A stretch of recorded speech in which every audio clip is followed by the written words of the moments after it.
Kings are looking better than the Lakers, Calvin. Yes, so far so good. So far, so good.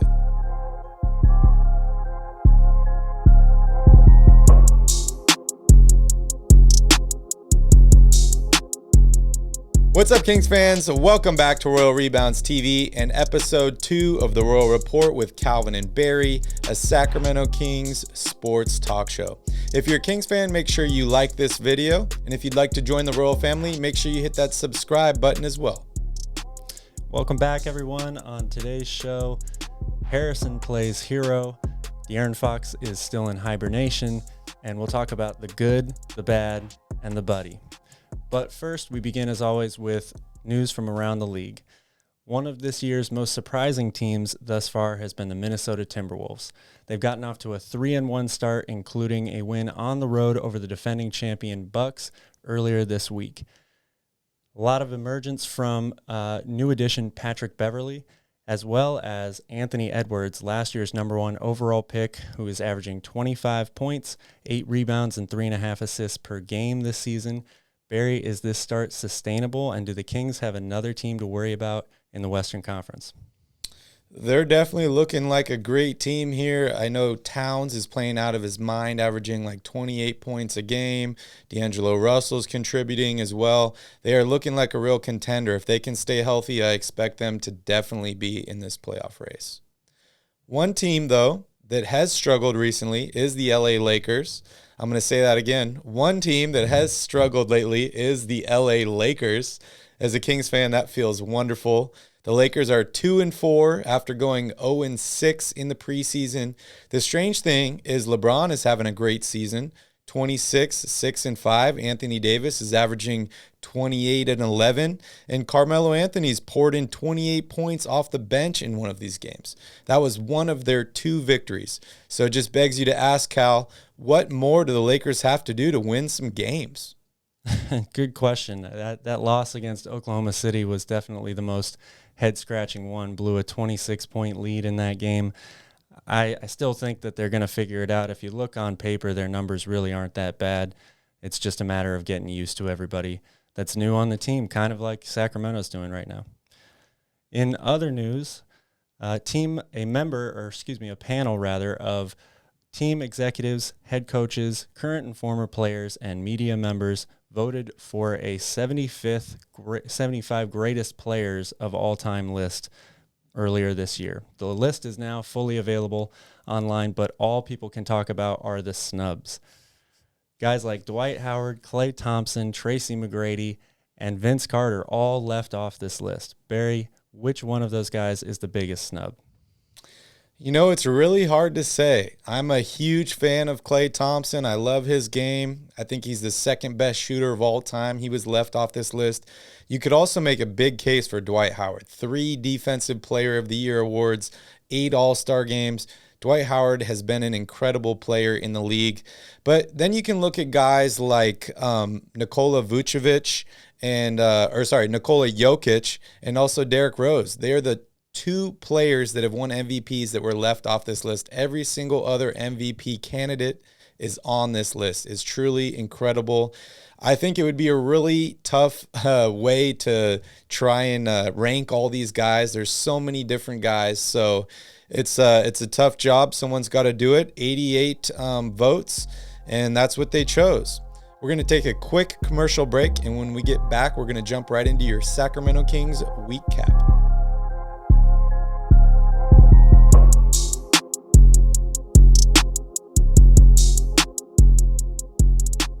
Welcome back to the Royal Report here on Royal Rebounds TV. It was a bit of a rough week for the Sacramento Kings, who went 1-2 overall, losses to Utah and Golden State, but a big-time bounce-back win on the road in Phoenix thanks to Harrison Barnes, who hit the game-winning 3 over Devin Booker. Really up-and-down play all over the map from the Kings this week. They looked great at times, built leads early on in the game, and ended up giving them away in the second half to teams like Utah and Golden State. However, the exact opposite in Phoenix. Built a huge comeback win, capped off by that Harrison Barnes 3.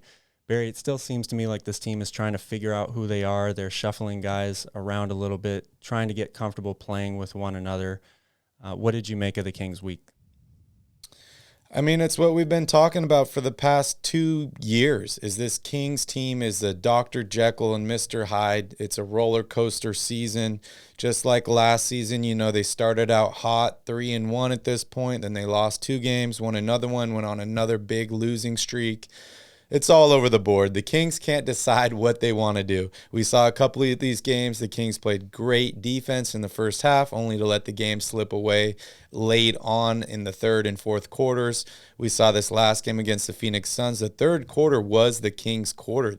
They only allowed 15 points to the Suns in that quarter. So the Kings have been playing a lot better as of recently, but they need to improve on quite a few things if they're going to make a playoff push. Yeah, I agree. There are a lot of good things to take away from these games, even the 2 losses. We mentioned that they were up in both of those games. They just let it slip away late. Turnovers have really, really hurt them in key moments. And it can't be said enough, when Richaun Holmes leaves the game, there's a big drop-off for the Kings. He really is a great anchor for them inside and is having another really good year. Yeah, credible year for him. And when he plays all the way through, the Kings usually win. So love to see the improvement by Richaun Holmes. He's definitely making me happy about that contract. All right, I want to talk a little bit here about the hero, or Harrison Barnes' hero. He hit a three-pointer late in the game. He's been shooting a ton more this year. You saw Luke Walton state that he wants Harrison Barnes to shoot 8 threes a game this season, and he's actually averaging 8 threes at this point. He's had some terrific games. He hasn't really disappeared in any of these games. Even during the losses, he's been there and he's been consistent. Calvin, how are you feeling about HB? I've loved watching him play so far this year. He's been, in my opinion, by far, in a way, their best player. He's averaging 27 points and 10 rebounds a game. He's shooting 51% from the field and 51% from 3. It's really been incredible what he's done for them so far. And like you said, even in the losses, he's been a big reason why they weren't blowout losses. If he continues to play like this, we're going to have to start talking about Harrison Barnes as an all-star. Yeah, he's career highs all across the board. The only thing that concerns me about his game, and this is more of a team issue in general, but free throw percentage. Harrison Barnes is shooting not as good as he normally does.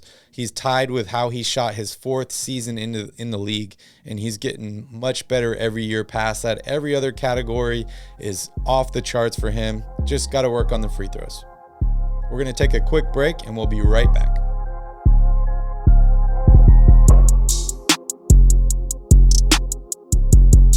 Welcome back. Unfortunately for Kings fans this year, De'Aaron Fox has gotten off to a much slower start than anticipated. He struggled at times, averaging 8.5 points, 7 assists, and 4 rebounds a game, but it's the turnovers and the shooting that are really making Kings fans scratch their heads.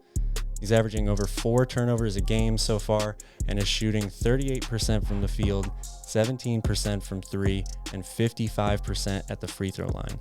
These are all areas that we expected De'Aaron Fox to continue to get better at every single season. Barry, what's wrong with De'Aaron Fox? I'm not really quite sure. It could be the injury lingering from the preseason. We also saw him get hit hard by Rudy Gobert in that Utah game. But you nailed it right on the head. It's free throw shooting and it's turnovers. De'Aaron Fox has 17 turnovers through the first 4 games. That is the most he's had in any season through the first 4 games. He really needs to cut down on that. But that also seems like a team issue. Seems like a lot of players on the Kings are averaging career highs in turnovers. Harrison Barnes is also averaging career high in turnovers. I know it's only 4 games, but the Kings really need to tighten up. They need to make smarter plays, and they need to take care of the basketball. They do. It is a team issue 100%, but De'Aaron Fox, who's supposed to be this team's best player, the guy who's going to have the ball in his hands probably more than anyone else, he needs to take ownership for that as well. The turnovers definitely have to come down. I still think that he's trying to force the issue a little too much. He's worried too much about maybe trying to force a foul rather than putting up a good shot. And I think he should get into the mid-range more and take maybe a few less threes until he gets some more confidence shooting overall. Yeah, fifth year in the league. He just signed a max contract. He's making $28 million this year. That's the most of any player on this roster.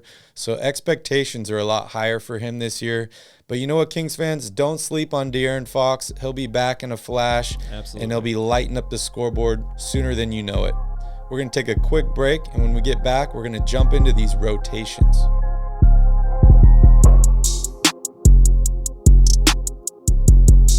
Welcome back, Kings fans. We're breaking down rotations here. Luke Walton has run a really, really short team this year. We've only seen 8-9 guys make it on the court per night. There's been some interesting drama going on. Marvin Bagley's been benched in a bunch of these games, and Mo Harkless is starting. Calvin, do you feel like Mo Harkless deserves this role as the starter? And when do you think Luke's going to let some more of these guys play? I think he deserves it on some nights. I mean, and we've already seen that he hasn't started every game for them this year. I think it's really matchup dependent. Like you said, Luke Walton, he said before the season started that he would probably only play 8 or 9 guys, even though they had a bunch more that they like on this team. I'm just surprised at which 8 or 9 guys it's been. You mentioned 10 minutes a game for Marvin Bagley. That's surprising to me so far. The fact that Alex Len is averaging 7 more minutes a game than Tristan Thompson is surprising to me so far, even though Alex Len has played well at moments for the Kings this year. But they really are doubling down on this smaller lineup. These are the guys that they like the most, clearly. And it makes sense because I think they're the best players on the team alongside Richaun Holmes, which has been the majority of the lineups we've seen so far. Much like Marvin Bagley's career, the Kings have gone through a lot of ups and downs so far this season. Barry, it's just like you said earlier, it's another roller coaster ride. Which team is going to show up on any given night for the Kings? Usually we see 2 of them in the same game. They seem to have put together lots of different first halves and second halves. The effort is there. The team looks like they're getting better defensively. How much longer do you think that we'll see this schizophrenic play from the Kings this year? It's really tough to say. You hope sooner rather than later this team's going to finally put it together. I think the major difference between this Kings team and a good basketball team is consistency. Having a guy like Harrison Barnes, Mr. Consistency, is a great leader to set an example. Having guys like Davion Mitchell, who's been pretty consistent as well, maybe not on the offensive end of the floor, but the energy that he's bringing to the court, the preparation for every game, I think that's contagious. I think a lot of fans are sleeping on De'Aaron Fox. They think he's not been playing well, and they don't see how much work is done behind the scenes. I feel like this whole team is working together. There's some new sets they're running. There's some new players they're integrating in. So I'm hoping this team will get on track here in the next maybe 4 to 5 games and start playing like they really can play. Yeah, I agree. The talent is there. The ability is there. And I have seen a much better effort and focus on the defensive end. It is a lot of new pieces. It's going to take some time for everybody to get really comfortable with one another and to be 500 after this first 4 games, being in all of those games, even the losses is a big win in my opinion. I really do think that they'll keep getting better. They're a much deeper team this year, and that's been a big reason why they haven't been blown out in some of these games, because they've been able to bring guys in off the bench who can kind of stop the bleeding a little bit. They've been close to 40 bench points a lot of times this season, and Buddy Hield is a big part of that. He's had a lot to do with the scoring off the bench, as you would expect, but it's all these guys that they've played. Terrence Davis is very capable scorer when he comes in. Davion had 22 points the other night, so it is a really, really key part to this team that's keeping them in games.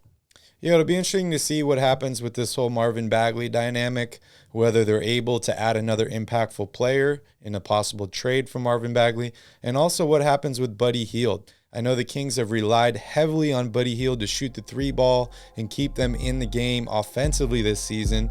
He's had a few hiccups towards the end of games. We're going to jump right into that after this quick break.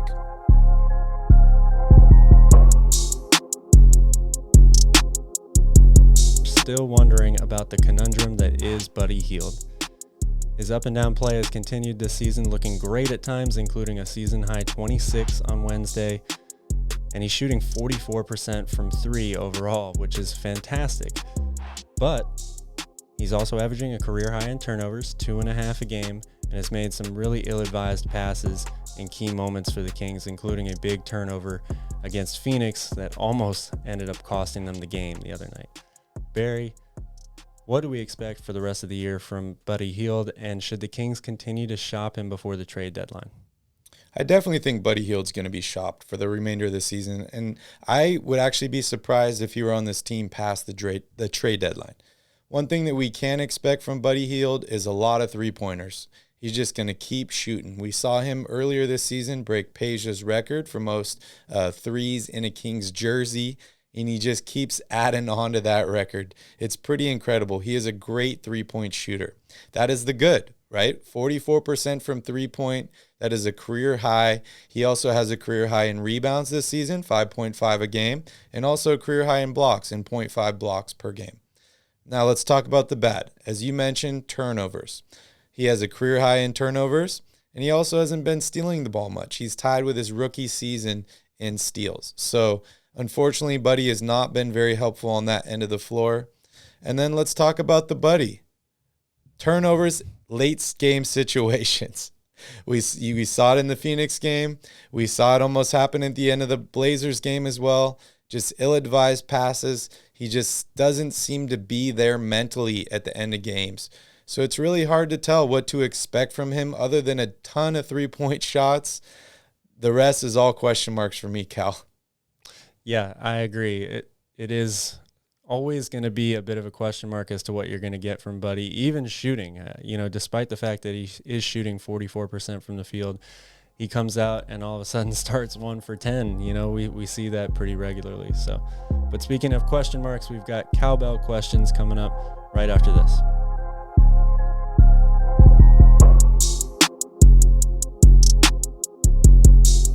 It is time for Cowbell Questions. Thank you, as always, for your submissions.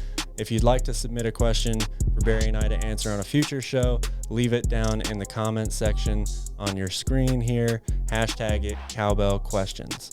And without further ado, let's get our first question today. How about playing Tyrese at the 3 and Davion at the 2? Well, thanks, BV50, for your question. That is a great question. And honestly, I think that this is probably the Kings' best lineup. If you were to take the 5 best players on this roster, that is them. The question is, do you start them all? Do you play them all at the same time? Or do you try and stagger them so that you still have some of these guys coming off the bench? I think that Davion Mitchell has had a wonderful season so far. I think he deserves to be a starter in this league. But he's also young, and I don't want to push him too hard too fast. I think it's a great advantage for these Kings to have this guy coming off the bench for now. And as long as they're winning games, I'm totally happy with that. Yeah, I would like to see this lineup more, honestly. I think it would be really fun to watch. It is a very small lineup, but I think it could work. It's really, to me, matchup dependent, though. I doubt that you're going to see this lineup play much against some of the bigger teams in the league, like the Lakers and the Sixers, so on and so forth. But I would love to see it, here and there throughout the course of most games that they play. You did make a good point about the bench. I think that having at least one of these guys, one of those 3 guards coming off the bench, gives them a big advantage because we've seen that work well with Buddy Hield and things like that. But I also think if you started this team, you could stagger the substitutions so that at least one of the 3 of them is always on the court anyway. But I really do feel as though it's more matchup dependent than anything. And you know what they say, it's not how you start the game, it's how you finish the game. I think this is more of a finishing game lineup than a starting the game lineup. Next question.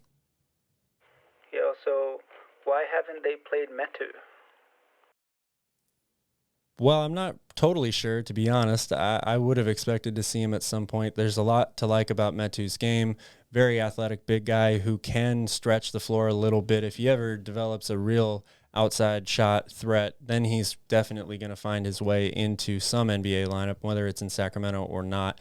But I really feel the reason we haven't seen him the most is because they're doubling down on this small lineup. That's the group of guys that they want to play, and that means that the number of minutes available for big guys is going to be extremely limited. So I'm not surprised that some of these guys are getting left off because they're really going after the smaller 3 guards and 2 forwards lineups. Yeah, I think Metu is a great player. I'm really happy with everything that I've seen from him in the last season and also during this summer in international play. I think he's a great, versatile defender. I think he belongs on the court for this team. I'm disappointed we haven't seen him yet. I hope we will see him soon. If the Kings lose another game, I'd be interested to see how Metu would do maybe playing the 4 in this starting lineup. Yeah, it is pretty comforting to think, though, being a Kings fan, that you never want to see an injury. But however, if somebody were to get injured, there's guys that haven't played, excuse me, guys that haven't played at all yet this season who are going to be really fresh and ready to step in right away and contribute. So, next question. I doubt Denver would do it, but what do you guys think about Bol for Bagley? Sure. Thanks, Dabrab, for the question. That is a great question. I love me some Bol. I wish that the Kings would have traded up and drafted him in the draft. We all know he fell to the second round, which was truly incredible. I think he'd be a great addition to this team. I saw him in Summer League balling it up. What was that, 2 years ago? I think he'd fit wonderfully on this team. The question is, how are you going to make a trade like this work? Marvin Bagley's making $11 million this season. Bol's making like $1 million. So you're going to definitely need to add in some fillers and get the other team to even agree to this trade. But if it's a possibility, sign me up. Yeah, I agree. There's no way that if this deal was actually doable and Denver would agree to do it, that I would say no. Bol is a tremendous, tremendous talent, and I think he would play really well next to Richaun Holmes because he likes to live out on the three-point line anyway. And he can hit that shot very consistently. And then inside, that's a great combo between Bol and Richaun Holmes to have protecting the basket.